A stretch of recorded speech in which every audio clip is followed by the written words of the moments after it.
Bonjour. Aujourd'hui, on va parler plus spécifiquement de l'épiderme. Donc, on a vu que la peau contenait trois parties importantes, trois zones. Donc, l'épiderme, qui est la couche, la zone la plus à l'extérieur, celle qui est en contact avec l'air, avec le monde extérieur. Ensuite, nous avons le derme et la zone la plus profonde à l'intérieur est l'hypoderme. L'épiderme est spécifiquement composé de deux zones. On a une zone qu'on appelle germinative, c'est une zone où les cellules se reproduisent, sont en activité, et une zone de kératinisation qui est la zone où ces cellules vont s'assécher et devenir des cellules mortes. Donc ces cellules qui composent l'épiderme sont des kératinocytes. Des kératinocytes qui vont fabriquer de la kératine, puisque la couche cornée de l'épiderme est de la kératine, la même substance que les cheveux et les ongles. Comment travaillent ces kératinocytes et comment évoluent ces cellules? Eh bien, ça commence au niveau de la couche basale. La couche basale est la première couche qui sépare l'épiderme du derme. Donc, sous la couche basale, on a une fine membrane qui s'appelle la membrane basale, qui est constituée de fibres d'une substance un petit peu visqueuse, comparable à de la colle. Et cette fine membrane, c'est vraiment la séparation entre l'épiderme et le derme. Et sur cette membrane reposent les premières cellules de la zone germinative qui sont les cellules basales, les cellules de la couche basale.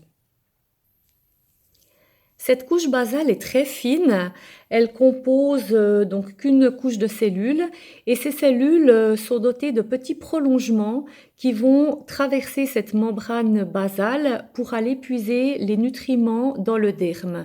Puisqu'on le sait, les nutriments sont apportés par le sang et donc les capillaires s'arrêtent au niveau du derme. Ces cellules de la couche basale se divisent toutes les 12 heures. Ce sont donc des cellules matricielles. Ce sont les cellules de base qui vont fabriquer la kératine. Donc elles baignent dans un liquide, elles sont hydratées, nourries et se reproduisent à un rythme régulier de 12 heures lorsqu'on est en bonne santé, lorsqu'il y a un bon fonctionnement. Au-dessus de cette couche, nous avons la couche épineuse. La couche épineuse, c'est des cellules un petit peu en forme d'étoile. Elles ont comme des doigts qui les relient entre elles. Et au niveau de cette couche, elle est très épaisse. On a plusieurs assises de cellules. C'est la plus épaisse de l'épiderme. Et au niveau de ces cellules, on a déjà une division qui est ralentie. Mais c'est encore des cellules qui sont hydratées, elles baignent dans le liquide intercellulaire, mais on observe déjà un ralentissement au niveau de la division. On arrive ensuite dans la zone, ici va commencer la zone de kératinisation avec la couche granuleuse. La couche granuleuse, donc ce sont des cellules qui vont légèrement devenir un petit peu granuleuses à l'intérieur puisqu'elles vont commencer de se déshydrater.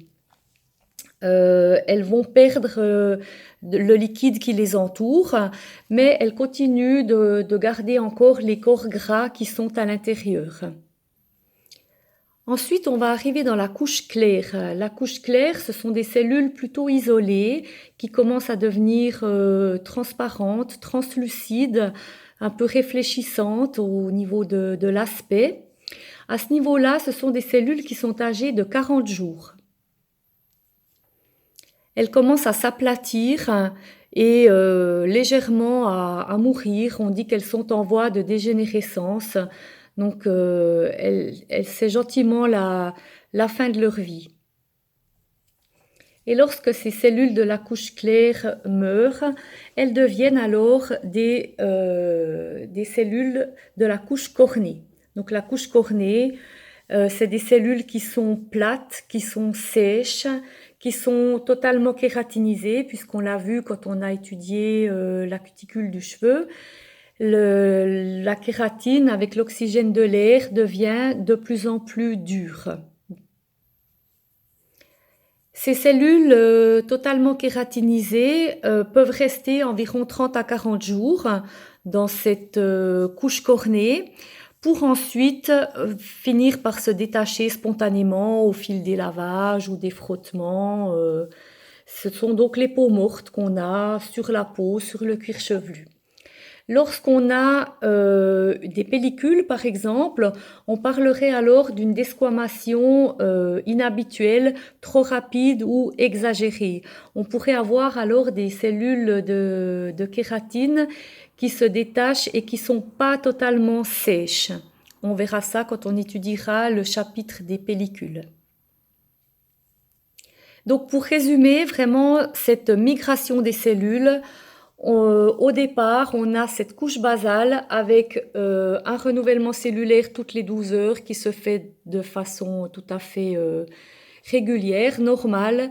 Et ensuite, au fil des couches, ce renouvellement cellulaire va se ralentir, ces cellules vont devenir moins actives, vont gentiment se dessécher, s'aplatir, s'éclaircir pour finir par mourir et être totalement kératinisée, être transparente, sèche, plate et être éliminée à la surface de la peau, telles des peaux mortes. Dans cet épiderme, c'est là qu'on va également trouver les mélanocytes. Donc les mélanocytes sont les cellules qui vont fabriquer la mélanine, c'est-à-dire ce qui va donner la couleur à notre peau. On a quasiment tous le même nombre de mélanocytes, simplement les personnes qui sont de couleur de peau plus foncée ont des mélanocytes qui sont toujours en activité, alors que les personnes plus claires de type européen par exemple ont des mélanocytes qui vont entrer en activité lorsqu'ils seront au contact des rayons UV, puisqu'ils vont agir telle une défense contre les rayons nocifs UV. La paume des mains et la plante des pieds contient pas ou très peu de mélanocytes. Chez nous, Européens, ça se voit pas, mais si vous prenez une personne de couleur foncée, on peut constater que à l'intérieur des mains ou sous les pieds, ils auront la peau beaucoup plus claire, donc ce qui confirme qu'il y a beaucoup moins de mélanocytes. Donc c'est dans cette partie de l'épiderme qu'on trouve les défenses contre les rayons du soleil, notamment grâce à ces mélanocytes. C'est aussi là qu'on va trouver les fonctions protectrices contre les agressions physiques et chimiques. Donc les agressions chimiques par rapport au manteau hydrolipidique qui se trouve à la surface de la peau, les agressions physiques par rapport justement à l'épaisseur de cette couche cornée et l'élasticité de la peau.